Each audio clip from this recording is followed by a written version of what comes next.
Nazi!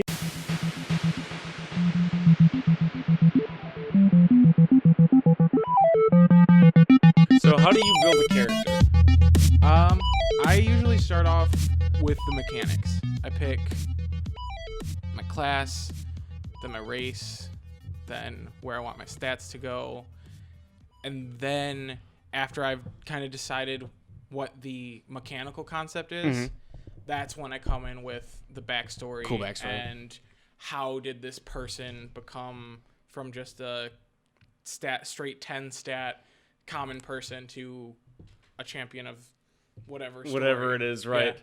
Right. So you're telling me, so you think of a really cool idea for a rogue and then decide that he was an orphan and who learned to steal on the streets.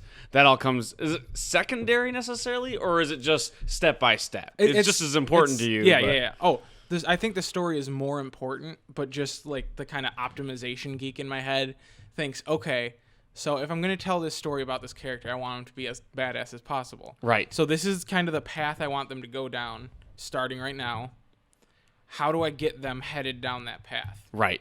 And then I kind of find the story that the mechanics are already telling. Right. And I mean, that's kind of how D&D works, right? I mean, you have to fit into the rules, and you have to make sure. So I'm a rogue, and I wanna be good at all these things, but there's only a small pool of things that you can do per turn with your character. Right.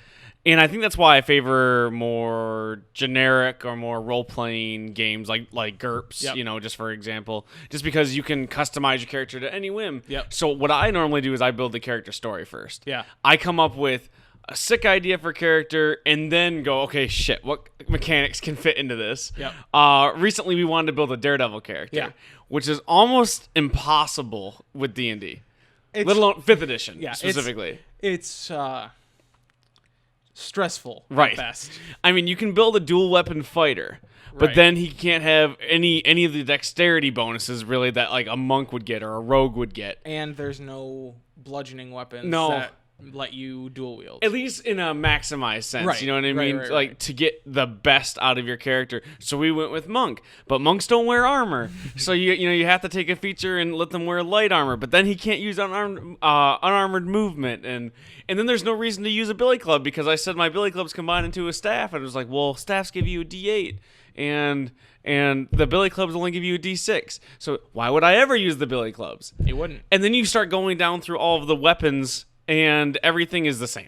There's no reason not to use a greatsword rather than a normal axe. You know what I mean? Right. You know, it starts to get a little bit frustrating. So how do you balance that? Whereas, like, what if you have a really cool idea for a character, but it just doesn't fit with the mechanics? And someone who mechanics are king, where do you go with that? Then do you change up the backstory then, or No, there are a lot of things that kind of, in my head at least, I stretch for flavor. Mm-hmm. And that's kind of like the billy clubs that switch into a quarterstaff. It's just, yes, it's not actually mechanically there, but it's not game breaking. right? And it's not going to make me seem like I'm trying just every step of the way to win D&D because whatever. I mean, there's nothing wrong with maximizing a character, and that can be really fun too, Right. because combat is a fun part of D&D. But like you said, you were really surprised by just like looking at how I build a character, how it's the completely opposite. I go with the story and then fit it because, like you said, we have more fun role-playing anyways. Oh, yeah. I can find a way to have fun with the combat. Yeah. Now, how do you reconcile that when you have a player, just from a DM perspective, who is combat. I have maximized my character. I'm doing 5 times as much damage as anybody else in the party. My character is not interesting, but I will murder anything that I touch. I haven't ran into that problem, fortunately. No.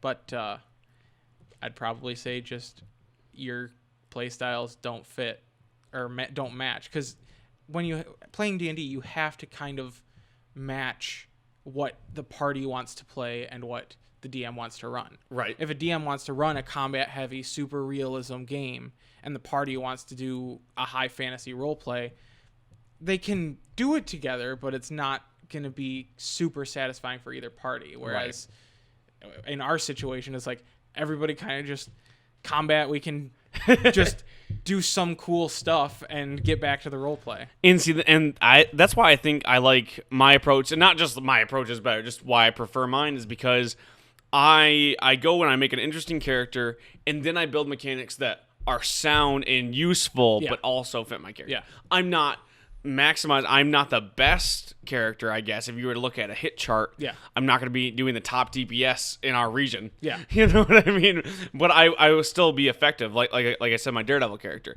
I'm not going to be doing the most damage of the party if we had other people fighting in it. Yeah. But I'm still effective, and I'm not a high charisma character, so I don't need to be talking my way out of things. I can beat my way out of it and still have fun, still be able to role play.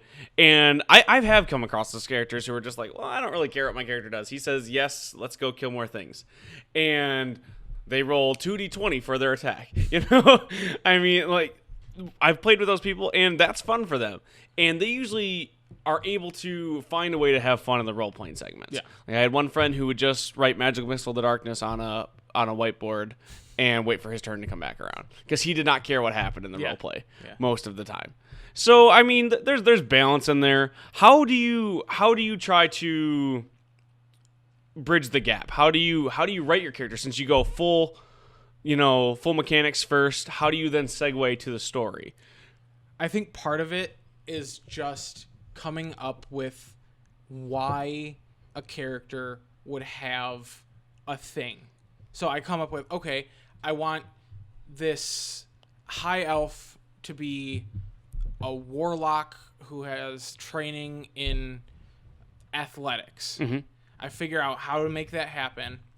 And then eventually I see, okay, well, if I take a soldier background, then I have athletics and intimidation, which are both pretty reasonable for kind of a character concept that sounds cool. Right. So now I have this high elf warlock who is a soldier.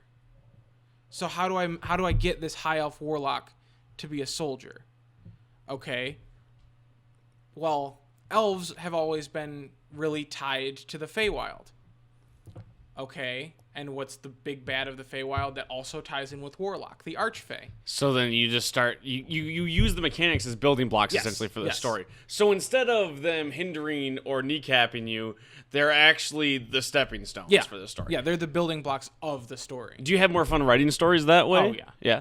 Okay, because like I feel completely hindered when it's that. When I'm given a character and told, okay, now write their backstory, I'm like, oh shit. Yeah. I do have a little bit of trouble with that. I can still do it, and I still have fun that way. But I like the blank canvas. Yeah. And I will figure out what the hell he can do with 2 sticks and a grappling hook later on. You know what I mean? Yeah. You did. I want to go into one last thing. You did mention that you will stretch the rules a little bit to fit mechanics and or the story to make them a little bit more cohesive. What is the main example that you see with that?